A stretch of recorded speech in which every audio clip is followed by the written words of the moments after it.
sita malah nanggapno palapa. Lan joget tok semangate. Ya biasane sirahe ditaleni iki wis mari menawa. Palapa. Saiki do dipocong malah kaya antena parabola. Wong ora tau ndek beban, ora tau mikir ya genah wong ngono ku, Pak. Wong bento. Iya. Bento iku ya genah ya ora. Yo kok genah kok ora. Nek ngene iki tak anggap lumrah. Lah kowe roh wong bento juwana lho, plastik iku digawa, ditata, ditaleni, diengkat neh, diler neh. Bento kok gak lumrah. Lah wong jenenge wong bento. Wong bento ki bebas. Tak loroi malah diamuk bose. Sing bento ya kowe, aku dingonokno malah. Wong bento iku umpama sekolah karo wong waras pinter ndi ya, Pak ya? Ya pinter wong waras ngono. Lho, berarti kowe tau sekolah karo wong bento kowe. Kok iso bedakno? Lho iya ora lho trayo iya nek wong bento karo wong waras sekolah ya tetep pinter wong waras. Berarti kowe tau sekolah karo wong bento iso bedakno. Yo lho yo trayo wis kodrate saiki wong bento karo wong waras. Lah iya umpama nek sekolah pinter ndi? Ya pinter Joni. Pinter wong waras. Lah berarti kowe tau sekolah karo wong bento. Lah saiki kowe karo wong bento ambune seger ndi? Ya seger wong waras. Kowe berarti tau ngeloni wong bento. Lho. Ya ora tau Pak. Lah nek roh seger kowe bales kowe. Yo padha karo aku wong nek mbok darani jejeran wong bento. Aku mbiyen lah ya ameh bento ora sida. Lho, kowe arep bento ora sida? Wis kurang sithik terus aku lapor petinggi, bento wis akeh ndor gak lah, aku tur gak sida bento. Ngapusi nek iki. Lah mulane ora usah ngrembug wong bento. Sing waras-waras ae dirembug. Wong bento lah ngerjekeni asline. Lho. Kok iso ngrejekeni? Lho kowe ora tau ora wong bento nggawa apa nulungi wong. Ana piye wong bento nulungi wong? Tahu kejadian. Lah agean sore iki mang. Ning ndi? Ning gone pom bensin. Wong nyabrang arep diserempet motor. Delalah ditabrak wong bento. Montore nabrak wong bento. Lah terus montore stres. Montore stres? Stres montore. Bingung tak takoki lho. Montore kok stres gene wong ape nabrak wong waras karo wong bento ngono. Dadi ngapusi. Wong bento ngapusi iki. Saiki lho, wong sing luweh bento percaya wong ndi nek ora wong bento iku lho. Ora bento. Lho aku malah melok bento sesuai. Kowe malah ngrembug wong bento. Alhamdulillah iki acarane dulur lanang wis kaleksanan. Kari mulyane ya gone netake putrane Mas Rafa. Dik Rafa aja undang Dik Pak wis bar disunat tok. Lah tak undang Mas ngono Mas Rafa. Mas nek ijeh urung sunat iki diundang Dik ora apa-apa ning nek wis sunat diundang Mas. Mas Rafa. Somben nek Mas Rafa saya gedhe nek wis duweni bojo aja diundang Mas meneh diundang Pak. Mergo wis duwe bojo Pak Rafa somben nek saya tuwa meneh undangane wis beda meneh aja Pak lha apa Mbah Rafa engko saya tuwa neh ya beda meneh Ki Rafa mbane koyo tuwek men lah Rafa wis lho nek wong lanang iki kan julukane dhewe-dhewe mulai dari cilik nganti tuwa nganti pol tuwa iki ana julukane dhewe-dhewe ya nek bocah cilik cung mas pak teko simbah sing paling tuwa dhewe ki kowe ngerti ki iku apa K ambek I ya wis ngerti nek K karo I Pak lah ki iku apa maksudnya ki itu nama julukan orang tua wong Jawa. Dadi wong nek sing wis tuwa banget kok iso diundang ki. Apa kaya sampean nek wis tuwa sok mben. Abah Sendor. Abah. Ya badhe tindak pundi Ki Sendor. Oh. Kulo tuwik ngono mbane cah. Pomo sing kagungan kersa, Pak. Giman. Giman. Topik. Pak Topik badhe tindak pundi? Pak Ki Topik. Ki Topik. Ki Topik. Badhe tindak pundi ya ngono. Tapi aja mbok celukno nggo Pak Carik. Lah nek kanggo Pak Carik gini. Ya nyeluke Dra, badhe tindak pundi kirek ngono. Kowe dadi kuantem sepedol. Lho, ning ya aja mbok pedhot rek ngono ah ya. Badhe tindak pundi Ki Carik ya ngono. Lah nek rek ya kirek dadine. Ya kediawan no carike sedeng wis teko kantor. Akeh undungu. Iku nek wong lanang, Pak. Wong lanang. Nek wong wedok beda. Wedok. Nek wong wedok ora nek wis sepuh, nek wis tuwa ya ora ki. Iya. Ning nyi. Nyi. Mula ana sinden-sinden kae mesti julukane nyi. Nyi Hajah Waljinah. Ah, nyi. Nyi Sabto Renggo. Ah, Rumah makan iku ya. kaya garwane sing kagungan kersa, Mbak Sita. Mbak Sita, sampe nek wis sepuh, wis tuwa ya Nyi badhe tindak Sita. pundi Nyi Sita. Nyi Sita aja mboki lho. Lah nek ditambahi Bahaya. kok iso bahaya. Nyi Sitai. Terus umpama Nyi Sita. jenenge Atun. Atun. Badhe tindak pundi Nyi Atun. Nyi Ya Atun. ngono. Iya. Bojomu jenenge sapa? Suliti. Nah, kuwi umpama sampean tuwa wis sepuh ya badhe tindak pundi Nyi. Nyiliti. Ajeng ngombah blutru. Ngono tenan krese kok. Ya ora kok rese. Iya. Lho pancen bojomu jenenge Liti to. Ya Sesa- badhe tindak pundi Nyi. Nyiliti. Garwane Ki Sendor. Ajeng ngombah blutru. Kagem napa? Oh, kagem nyiliti. Oh, kok iso. Lho, nama itu kan ana tingkatane dhewe, mulai dari muda sampai tua. Mulane sing tak omongno aja diundang apa Dik, undangan Mas. Oh, iya, Mergo iya. saiki wis saya gedhe wis bar ditetap. Alhamdulillah wis kasembadan. Muga-muga pikantuk nugraning Gusti. Amin. Kaya iki sura. Insyaallah dadi bocah sing jarene wong tuwa-tuwa nek iso taruna ngungkuli bapa. Amin. Tegese kebisane bocah cilik iki kudu iso ngluwihi karo wong tuwa. Amin. Ora ketang piye-piye panjenengane Dik Rafa sekolahe lah ya pinter lho. Wah, Dek Rafa. Pinter, tapi cek pinter aku. Aku ranking 0 kok ndekne cek ranking 1 mbek 2. Aku ranking 0 angger esuk tak tukokno apa? Minyak. Lah wong sing bento iki malah kowe kok jebule. Kok iso iku?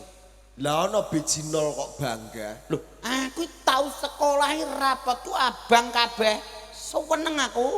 Lah wong rapot abang kok seneng to yo. Lho, mbokku nek nyambel ora usah tuku lombok, ora usah tuku tomat. Langsung jupuki bijiku. Alah, Pak. Iso Pak. abang Lah kowe kabeh. ngerti apa ora perlambang biji abang iki ngerti apa ora? Abang iki berani. Iku lah perlambange. Ireng iku gendruwo. Nek biji abang iki biji sing paling elek. Paling elek. Kok iso? Kowe nek entuk biji 0 iku paling elek, paling rendah. Sing unggul iki nomor 1. Nomor 0. Nomor 0. 0 saurunge 1 yo. Ya wis ngerti nek 0 iki sarunge 1, Pak. Iya. Nek nggone biji iku sing bagus ranking 1, Tapi ranking 2 dan ranking 3. bijine anakku apik-apik. Piro bijine? Dek iki bar tes matematika untuk 9, bahasa Inggris untuk 9, PMP untuk 9, Seah. Kok PMP iki apa? Pendidikan Moral Pancasila Negara Indonesia Republik iku lho. Iku pendidikan apa to, Pak? Pendidikan Moral Pancasila. Terus IPA, IPS, IPQ barang iku wis untuk apik-apik. IPM sene ngening iku ah. Wis mari kok. Mari mati tapi. Kok ana IPM barang nek IPA IPS ana. Loh, tapi matematika untuk 9, bahasa Inggris untuk 9. Basa Inggris untuk 9. Untuk 9. Wah, nek ngono anakmu klebu cah pinter. Wah, 9 didum cah 3 kok. Oh, alah. Telu Jebule edek. telu edang. Ya ora apa-apa sing penting kan lomo. Wong kok mbok bedakno karo Dek Rafa ya jauh. Dek Rafa sekolah sing semangat. Iya ndek pinter jebule. Besok ben dadi bocah sing sukses, wong jenenge wong sukses ki juga membutuhkan kepintaran. SDM-nya harus tinggi. Di sisi lain harus didukung dengan potensi dan kreativitas. Aku mangi lho bantahan karo Rafael kalah kok. Kowe bantahan apa to? Bantah perkara matematika lho. Rafael jebule ndek rumus anyar endi mang bocahe? Duwe rumus anyar, Pinter lho. mosok iya. Kandhani sesuk ameh dibedhekno karo gurune. Rumusnya piye? Kabeh angka sing dipingno angka 9, ketemune tetep 9. Mosok to? Mang dibocahe. Engko bagi duwike lho Pak aku. Iya, Kabeh angka 9 9 dipingno 9 tetep ketemune angka 9. mosok iya. Gak percaya iki mumpung cah sekolah-sekolah akeh. Ora percaya aku. Besok guru matematika nek gak iso kon muleh nggawa kula.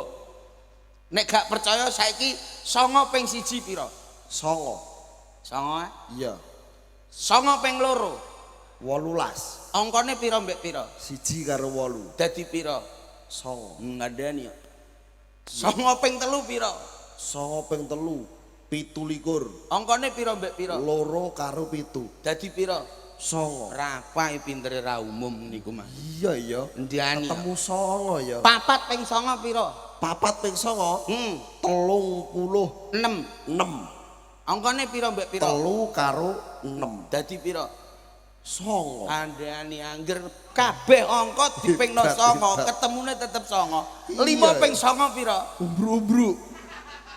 Umbruk-umbruk iku lho sekolahmu kalah karo Rapa. Lah pira, Pak? Hitung ah.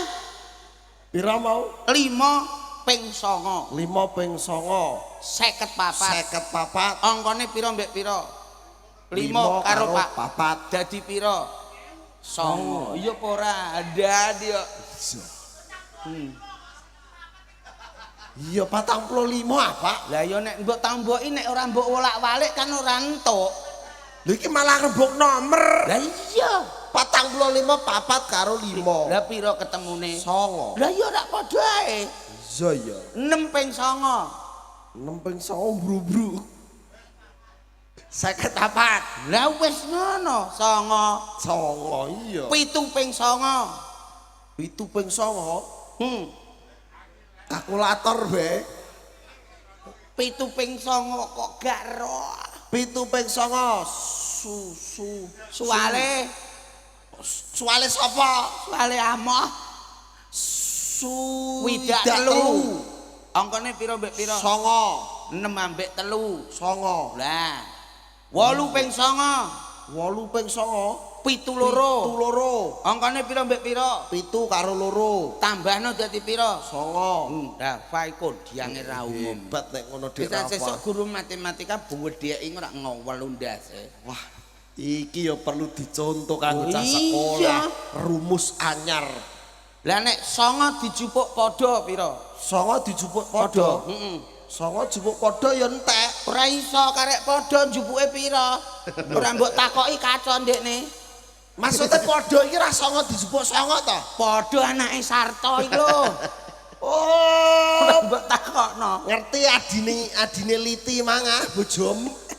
Mangkel ae Kok senengane. Ayo do mat-matan ae ya. Mat-matan. Wis. Matan apa, Bos? Sing duwe gawe dulure dhewe wae. Lah iya. Lah iya kok Ditoprak dirampungi jam pira ya lah. Ora masalah. ora masalah. Sesuk nimbale ning Ronggo Gogek ya.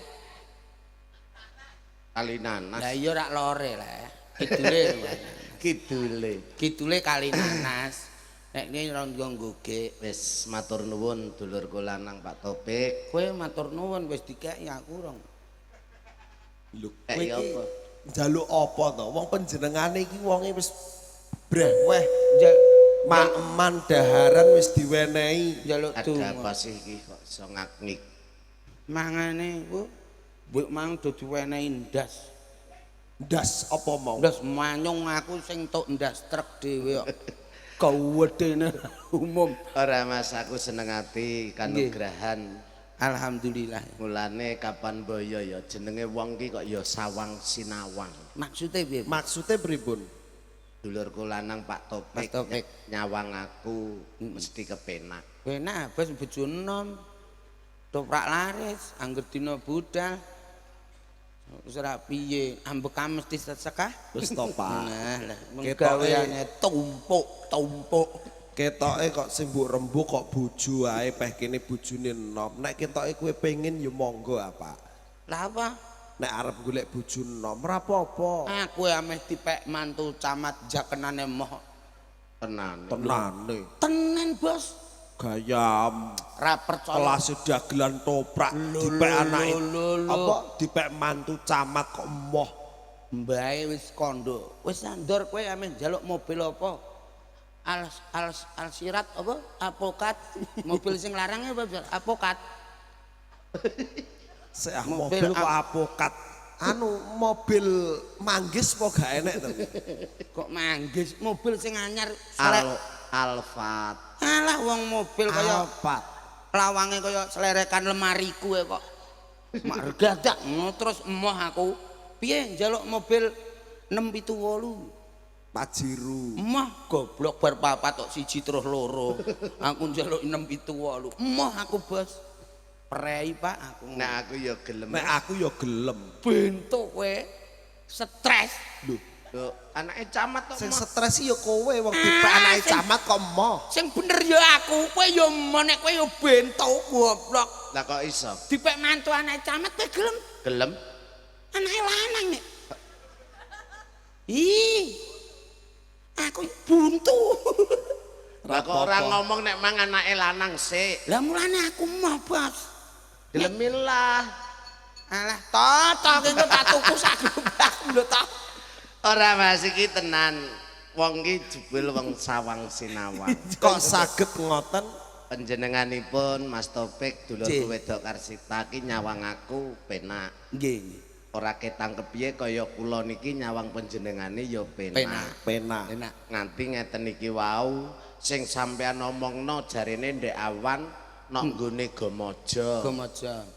Nanging ternyata dideleh nok nggone Bringin. Nah, saiki geger wong Gomojo kudu ditanggapke. Ah sing rekoso sapa? Sing rekoso ya aku. Kok saged? Kudu ngepasno malam Minggu.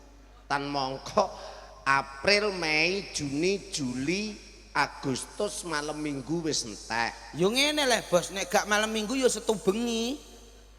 Nek ora ana malam Minggu golek setu bengi. Lah yo malam Minggu wis entek, Mas. Lah yo golek setu bengine, aja malam Minggune. Lah terus setu bengi ku dak malam Minggu ah. Iya piye? Setu bengi ku malam Minggu saiki. Iya. Ganggangane.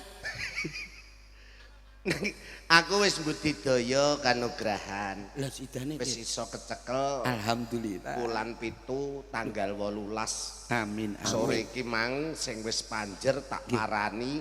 Alhamdulillah gelem maju tanggal 17 wong 17 jeh kosong. Oh nggih nggih. Tak aturno Pak Topik. Mas. Mulane wong urip ning alam donya niku kok pancen piye ya Mas? Mung sak derma nglakoni. Saiki nuwun sewu. Iya. Sampeyan ngingetno aku penak apa ora? Nek bojom ya pinuk kowe gak patek pinuk. Bojo meneh. Lah iki di luar len bojo ya Mas. Lah saiki nuwun sewu. Nek sampeyan kondo, nek bojomu je penak. Enak. Lakonku sing dhisik nganti digondol kancane. Rasane piye? Aku juga rasane Bos urung tahu. Pengen tahu. Lah pengino nek kene bojone digondol ya malah senengen to. Lah kok iso yo? Lho kok bojoku wong entek digondol wong wedhus diliwati klenger. Lho beda karo bojone sampean sing biyen dicolong. Aku lho karo Mas Topik engko ora padha pendapate. Maksude Zaman Pak SBY. Heeh. Karo zaman saiki mesti milih zaman SBY. Ya ora iso. Nek kowe mesti milih zaman iki.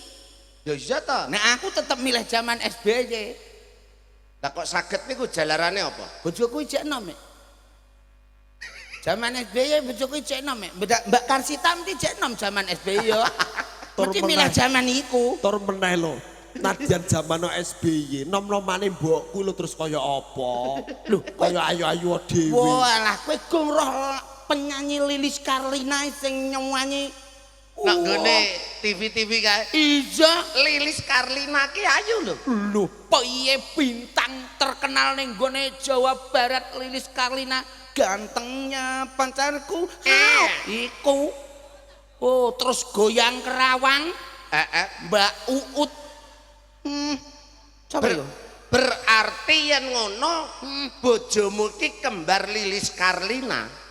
Pembantune kaya pembantune rupane. Kaya pembantune. Pembantune Lilis Karlina. Ora padha karo Lilis Karlina. Wah, bojoku kaya Lilis Karlina colong kancaku lho. Bocah kene iki luwak kembang kabeh kok. Ya ora apa-apa wong ancen laku jantrane urip iku Gusti Allah dhewe sing ngerteni. Oh iya ya, mulane nek tak pikir jeneng wong urip iku kok mung nglakoni telung perkara, Mas. Kok iso? Nggih. Siji Lahir, loro, lakon, telu, layon. Lho, ilmu tuwa lho iki. Iya, Iki nek ora nang nggone dulurku wedok, dulurku lanang ora wegah aku ngetokno ngene-ngene iki. tuwek tenan aku roh kancane ndek ngeblak ning kamar mandi mati ya, Bos. Mulane nek diomongi ngene, Nek diomongi ngono. ben ana maknane kenapa panjenenganipun dulurku wedok Karsita nimbali awake dhewe. Pak Topik nimbali awake dhewe. Apa dan maksud engko ben iso karo bubukan. Iki iso dienggo Angen-angen ya, Bos. Jebulane omongane dulurku lanang mogol iku kasunyatan, ngoten lho. Lahir, Lakon, layon. saurunge mbok jlentrehno nggon lahir. Umpama mancen lahir. Umpama sampean kon milih lahir karo gak lahir milih ndi, Bos? Ya penak lahir wong urip nang alam donya iku dititahke kudune lahir kok. Hah? Nah aku milih gak lahir. Ya penak lahir. Enak gak lahir. Lah sebabnya apa kepenak ora lahir? Njero weteng kaya restoran. Kok iso? Ana usus, ana ati. Ameh gadu ati ya iso. Mulane mbokku gak ndelok ati wong atine wis tak gadu. Lah kok ratine mbokmu mbok pangan ben mbokmu ben mati. Juga mati ya, Bos, nyatane wis tak pendem. Lah nggih, urip ning alam Alam donya donya. iki mung Gusti Allah sing ngerteni laire ka sapa ning diwajibno menungso lair. Lah nek upamane entuk biyen Iya, Bos. kok lahir iki wis ora kodrating Gusti. Aku ya milih anake buka dulurku wedok Karsita. Wis kepenak. Tumata. Apa aku milih lahir nalika kae anake Pak Jokowi, apa lahir anake Pak Gubernur. Dadi uripku kan kepenak ora krontoho ngene. Bendina nurut nang omahe wong, njaluk mangan nang nggone dulur. Ora penak to. Lah apa kowe marang Solo kono melok Jokowi ketoprak tak cekele. Toprak arep mbok cekel. Ya ya, Kira-kira payu. payu ra payu sing penting nerusno panjer kok. Wong ketok motor 2026 ya wis 7 sasi 8 sasi ape. Piye? Ya meh ning Jokowi ndang melok Mas Gibran. Lho, iki kira Tak iki kira saka tetembungan sing tak omongno ngarep wau to, Mas. Lah iya. Wong urip ning alam donya iki nglakoni terung perkara kuwi. lahir, Lakon, layon. kang pungkasan dadine Layon. layon. Mulane wong lahir iku wis ginaris saka ngersaning Gusti, ora iso njaluk, ya ora iso dimoi. Mulane jenenge wong lahir iku mesti wis nggawa kodrate dhewe-dhewe. Tapi kowe kudu bangga, Bos. Kok iso ngoten? Ora dadi anake panjenengane Pak Jokowi, tapi paham luar biasa. Kok saged? Mlakune padang terus lho, Bos. Masa iya? Paham jenenge sapa? Padang. Lah iya, ora ndek peteng blas. Jeneng tro. Lah iya listrik mati lah ya padang. Wong kok ana-ana wae. Itu kenyataan Oh, Mas. iya, Real iya. dan fakta. Sapa ngerti kayak Mas Rokim. Iya. Kok delalah lahir saka anakmu. Umpama ora. Aku lah asine ya getun nek dilairno di bapak iki ya. Lha balik neh lha sing gawe Mas sama aku. Sing gawe nek aku sapa? Ora roh wong mbok ndek ben mider. Iya piye? Lho bakul sayur, bakul jamu mulai meteng nganggur kok Aku kon nutukno. Carane dalan cara dalan aspalan iku terus tak cor. Aku ora melu-melu. Lah kan melok ketoprak ndi? Ketoprak sing laris iki kok gak melu-melu. Iki lho rembukan perkara anak karo bapak iki lho. Lah iki takokane kandhani kok. Lah ya lah mbokku kok mider lah kowe rumoso ngetengi mbokku apa ora? Ya mbah waktu iku aku ya wong aku awor pas mendem. Jadi gak ero. Metune iku piye? Lah nek upamane kowe gregeten duwe bapak sendor, lah terus karepmu piye? Lah kowe mau sampean krungu tembunge sing mburi apa ora? Apa? Balik ngono ning wetenge mbokmu. Lah ya nek ngono bali. Lah nek ancen kowe getondan aku ya ndang balekno to. Lho, ya buta, balik dhewe nek roh dalane. Lah aku lho ora roh dalane. Dalane liwate ndi? Yuk liwat portal. Yuk liwat kantor polisi belok kanan dan belok kiri. Wah. Sing rasa apa wong dalane ya wis ajur kabeh. Lah kok iso? Iso iku. Lho jaman Pak SBY ya jek apik. Saiki wis zamane Pak Prabowo wis diliwati truk sama tebu, diliwati barang tinggal remuk kabeh. Saiki lho dalan apa ya, Pak? Lah dalan apa? Kok ana truk tebu barang. Dalan bocah. Iya. Dalanku lah jare pokon balik. Lah ya ndang balik dalan bocah. Wis renek saiki. Loh, lah kowe tau niliki apa ora? Lu tau tak tiliki tak gawakno sangu aku kon balik. Lah kok iso? Iya wong perkara dalane saiki ajur kabeh. Lho kok ajar perkara apa? Diliwati sepeda motor ora tau diliwati bocah.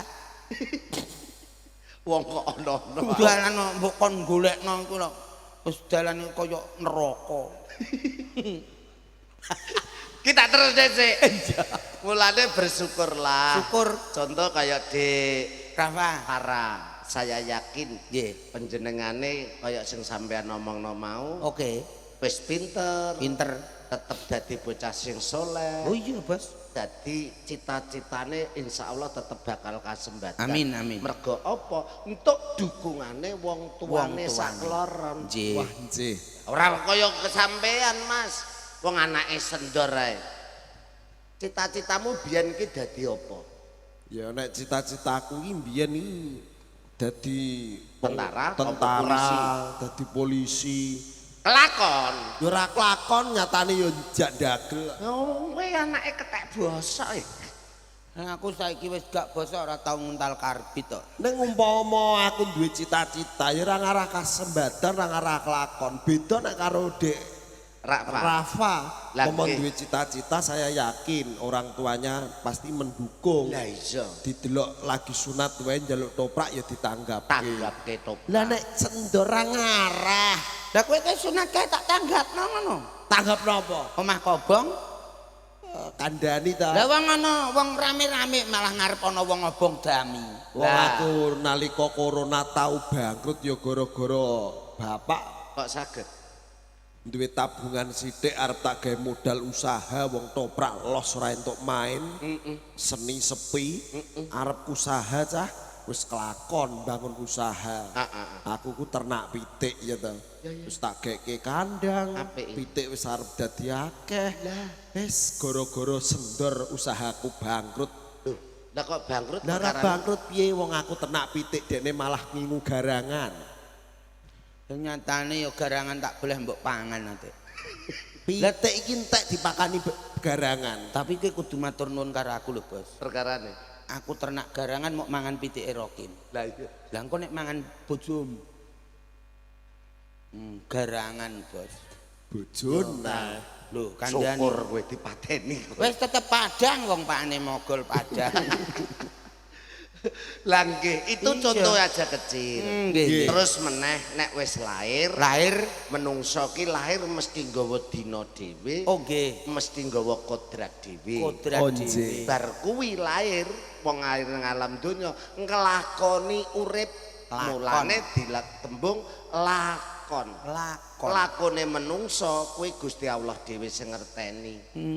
Wong kuwi sawang sinawang kaya sing tak omongno mau. Nggih. Sawangane ngingetno aku penak. Aku ngingetno jenengan Penak. Aku ngetno Mas Rokim Ning durung tentu sampean dhewe nglakoni uripe ya kepenak. Alah iya. Contoh sampean mikir aku penak. Penak. Ora ana udan, ora ana angin. Nggih. Terus kahanan ana kasus kaya sing mbok omongno. Neng apa? Aku tetap bersyukur. Mergo apa? Gusti Allah wis nentokno dina iku, wektu iku, detik iku aku kelangan. Neng kok Gusti Allah tetep arep menehi sing luwih apik. Kenyataan. Aku kok ora ya. Iki nyata lho, iki nyata lho. Aku sing ndik nganane kelangan sepeda motor kok saiki malah kelangan. Ya. Nyata ta? Iya. Nek wis nglakoni urip, monggo kari panjenengan lingisi. Lingisi digawe apik ya bakale tetep apik, dilakoni elek ya tetep elek. Nek wis nglakoni urip, sing dipikir apa? Siji, sesuk nek wis sowan ngersaning Gusti, bakale aku mara ning ndi? Mbah kok takok aku. Gampangane omong ki ngono, Ndar. Marane Mara ning swarga apa ning neraka? Nek kepengin nang swarga ya lakonana uripmu kanthi tumindak kang becik. Aja nglakoni tumindak kang ala. Nek wis titi wancine Gusti Allah wis kepengin nimbali panjenengan, kang pungkasan dadi apa? Dadi layon.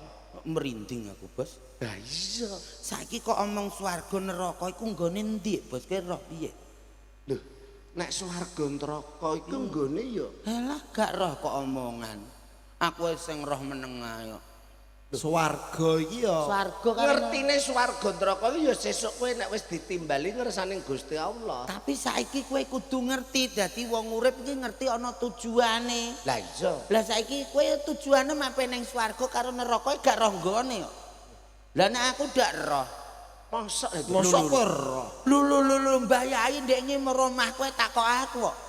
Dalane Ora trimo dalane nggone. nggone swarga, Swarga nggone enek, Bos. neraka. Ana.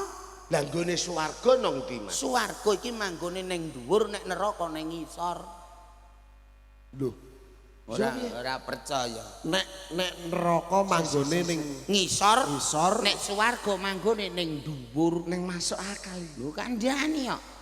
Saiki nek gak percaya perlu bukti. buktine Buktine sampeyan nek bar salat, Heeh. mesti ndonga. Heeh. Karo ndongane mesti ngene, ya Allah, mugi-mugi amal kebaikan kula insyaallah jenengan bales kula benjang nek empun sampun sowan ngersane panjenengan ben iso munggah swarga.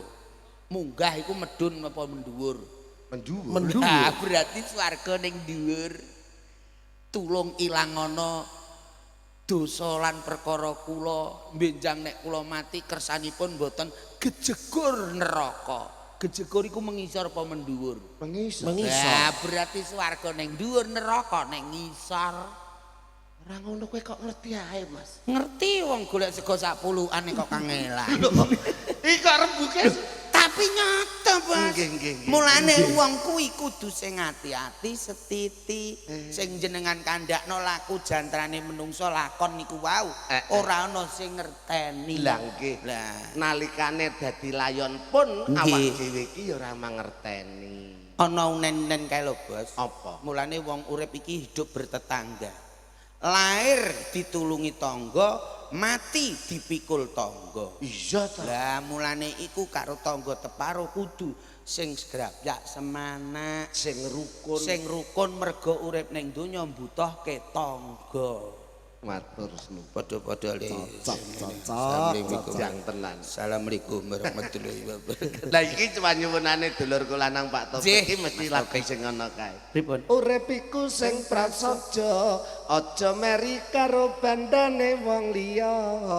Iya, mang nek ana Mbah Kajipur ya mesti njaluke iku. Wong aku Tetep mang tak eling-eling. wis dienteng-enteng. Oke yuk tak aturono. Nggih, nggih. Spesial kanggo Siap. panjenenganipun dulur kula lanang Topik. Amin, Matur nggih. sembah nuwun Nggih. tetep sehat. Amin. Donga dinunga panjenengan sehat, aku tetap Sehat. sehat. Mergo apa yang namanya kesehatan itu adalah harta yang paling berharga. Nggih. Mulane dulurku Pak Topik dulurku Mbak Karsita. Bu Karsita tetep pinaringan sehat. Amin, amin, Sehat, alhamdulillah. sehat. Usahane akeh, usahane lancar.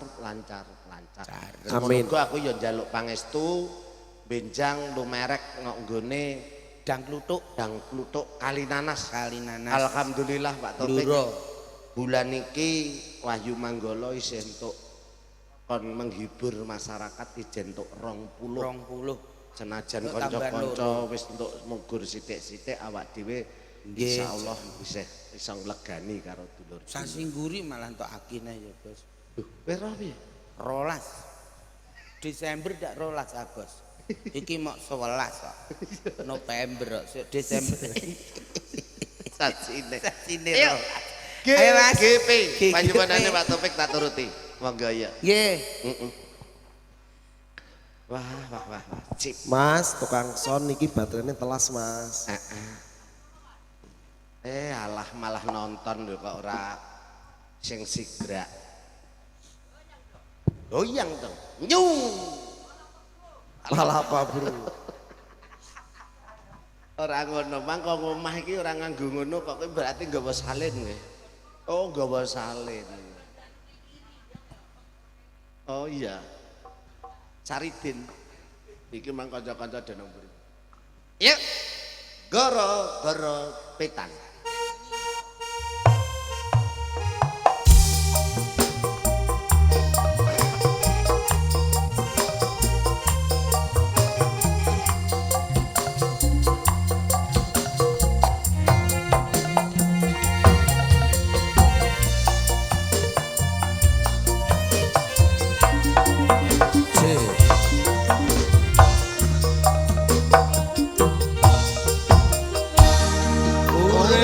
Iku sing prasaja aja meri karo bandane wong liya iya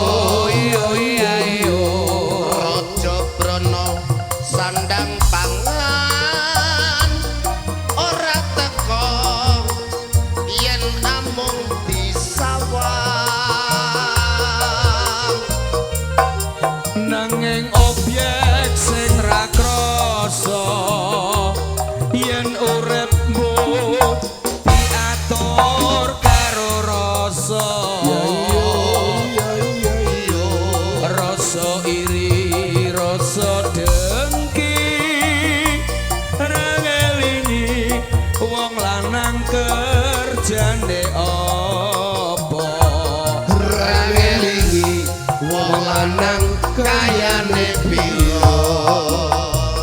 ayo padha nonton Wahyu Manggala tanggapane nyunatke ingkang putra sikat Sepodo seneng yo ayo apa meneh kepetan golek tuna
panjenengane iki jan tenan. Aku matur nuwun. Takone ben diterusno. Oh ngoten, siap. Mergo apa lekase sore. Biasane nek kono-kono ki jam 2. Iki wis jam 2 kliwat. Nggih, siap. Sing penting legawa tetep ngeratu. Ngeratu. Mergo apa nulat karo panjenenganipun Dik Farah ben iso ngratu. Amin, amin. Ratu nok nggone Nuswantara. Monggo. Yuk.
Kula aturi ngrantos sawetawis Ndara.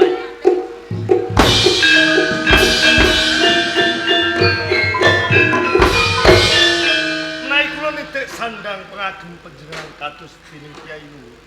Paring asma sinten? Aku kecorwan. Pengayoman Sukorejo. Banjur kosok balene iki sapa? Kula Pangeran Haji Warna saking Kraton Bumiluk. Ngantos panjenengan mapan wonten sak tengahipun wana. Mengku perkawis menapa? Tiap kapan wonten sak tengahing wana, jalan nembe kemawon kula menika bedak-bedak. Dumadaan gondang salib kula. Pramila kula nyuwun kanthi santaman patus-patus bupati Bang. Menawi dipun keparengaken kula badhe sabyantu dumateng panjenengan. Saestu badhe sampeyan. Naninggi. Nanging wonten syaratipun Syaratipun menapa pengenan? panjenengan kedah sandingan dumateng kula. Kula boten tresna karo Kula tresna dumateng masalah kula boten pengenan.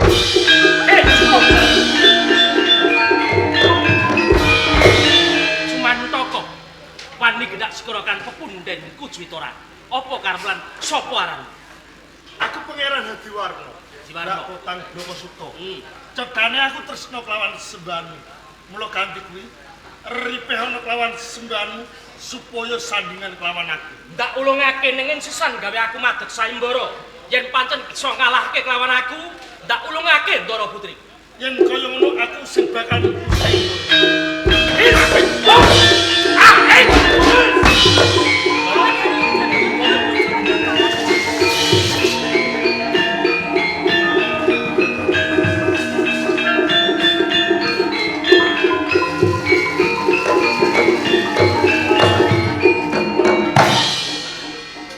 lamun to aku ora ucap. Mestine wae aku temukaning pan. Kanjeng Pangeran Haji Warna.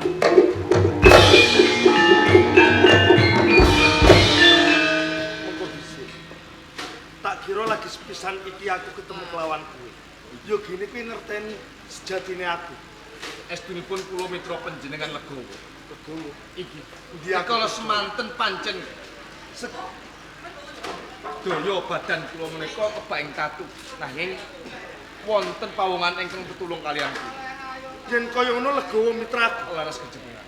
Engin usih lampah panjenengan sumengko apa brojo wingkingipun toleh. Lagi wae aku mengku sayembara ana ing Kraton Majarata. Undu-unduane wanita kang endah ing Sulisetya. Nanging emane aku kalah. Kalah. Menawi pun parangaken kula badhe sabyan kali panjenengan. Matur nuwun banget Legowo. Sawan iki.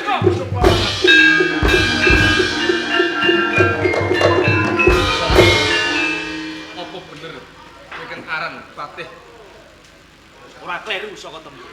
Patih yang ucap moko. ing kene aku bakal melu sayembara. Sapa aran? Aku Legowo. Legowo tak pilani yen melu sayu. Kaya ngono, ayo. Tak pilih dira.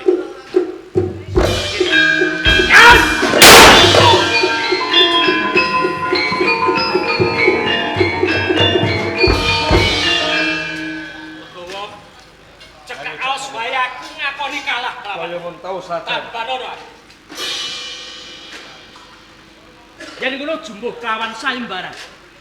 Ndara Putri bakal tak ulungake kelawan. Kaya ngono. Monggo.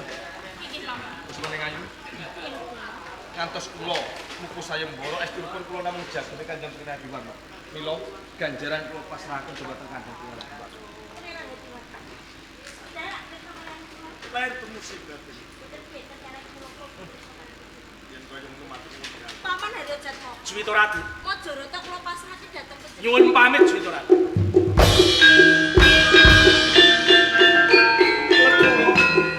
Aku matur nuwun banget dening Kristen kula kelawan aku. Sedhelok meneh aku bakal jumeneng ratu ana ing kraton Bumi Loka. Aku bakal dijuluk Prabu Anom Hadiwarna. Perasaan dadak wedi kangelan tumuju ana ing kraton Bumi Loka. Ngresteni anggonku dadi temanten. Sawetara aku pamit.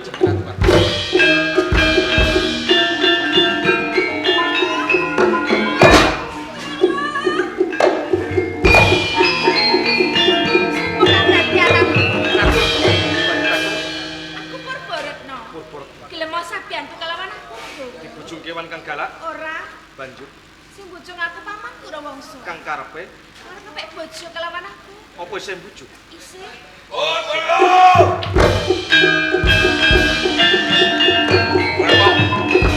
Iku lho agem dadi bojoku ora apa-apa. Nanging layang Partisara. Kancingan. Gak tak wenehke. Perkara nang lanang iki apa? Sapa kok? Aku lega. Legawa kowe becik kowe sumingkir. Mergo aku wis sambati kawan Purna aku bakal sabian sak. Kowe pepalan itu.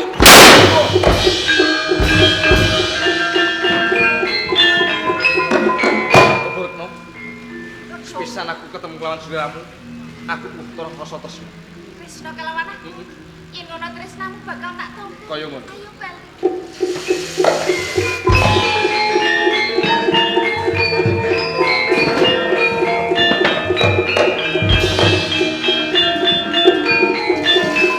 Kowe kang suar Belum Kanjeng Pangeran Kurawangsa. Estunipun wonten wigatos menapa wondene panjenengan kraya-raya minggah wonten ing Gunung Sumbing. kula niku namung pengin mangertosi kawujudanipun Yayi Megolamat. Oh, Merga napa? nggih. Kula menika manyiswa ana ing Gusumbing. Babar pisan kula menika mboten mangertosi. Pancen kula menika nggadahi pusaka ingkang nami Kyai Megolamat nanging menika sampun dados cadanganipun kula. Mboten mboten. sanes Raden Handaka. Boten dados kaya pengapa. Nggih. Apa? Kula namung pengin mangertosi. Ngaten. Nggih. Nggih. Menika wujudipun Kyai Megolamat nggih. Sampun mangertosi wujudipun. Sae. Saking menika kula suwun kanthi sanget monggo panjenengan wangsulaken wonten tangan kula. Yen ngaten kula wangsulaken dhumateng panjenengan.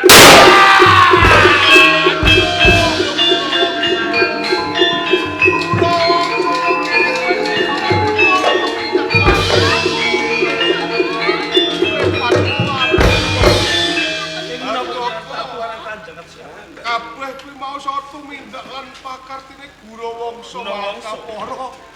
Kyai Megolamat saiki direbut karo Gurawangsa.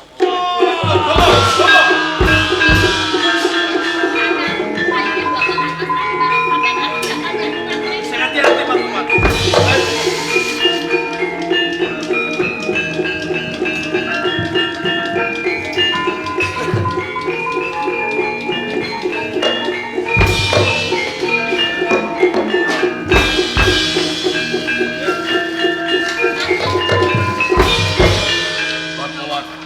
Rabi dene kowe kaya kewan. Wis mentolo mateni kelawan bapa. Anane aku nyandhek lakumu mergo aku bakalan njaluk saka Megolamat. Gorene Kyai Megolamat arep jaluk. Iki sapa? Aku Andoko. Oh, dadi ki kowe kang diwenehi Kyai Megolamat. Iku gaduhan. Kena, Mulo tak jaluk. kena ning coba sawangan. Loh, ora. Hei!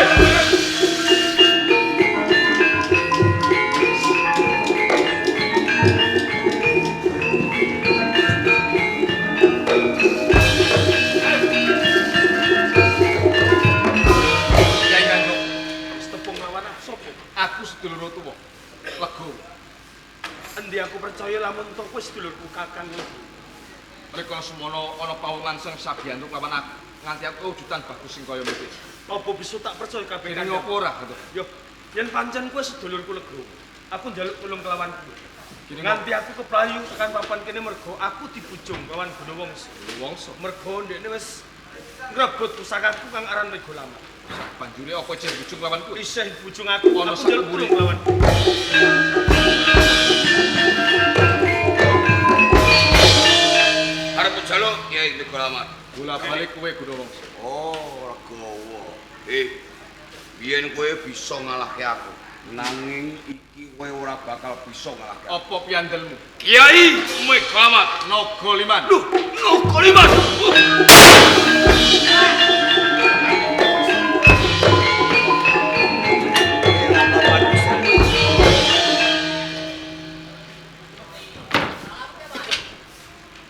Sumane pebotmu, sak menika sedaya kula pasrahaken aku.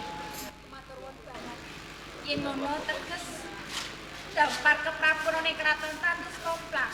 Ning kene sing wenang jumeneng ratu ora ana liya ya aku. Mula kabeh melok nyekseni, aku bakal jumeneng ratu kanthi jejuluk Iya Ayu Purba Retna. Kawiyatan sampun pun.